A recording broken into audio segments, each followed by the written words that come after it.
Hi, welcome back to Stuff About Tutorials. Today we're talking about how to restrict someone on threads. Maybe there's someone on the application who is bothering you or leaving inappropriate comments on your post.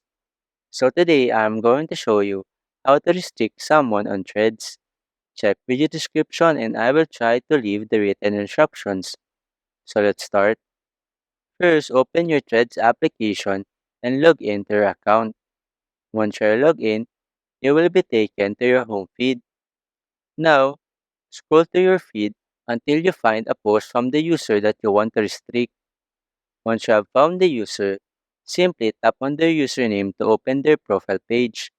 In this page, tap on this three dots icon at the top right corner of the screen. This will bring up a menu below with several options.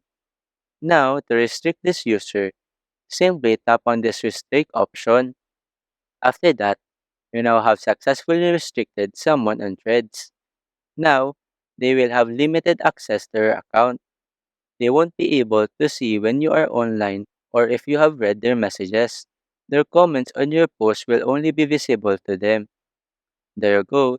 If you wanted to know how to restrict someone on threads, that is the easiest way I know how. If you know another way to restrict someone on threads, leave a comment below. Also, be sure to subscribe for more videos.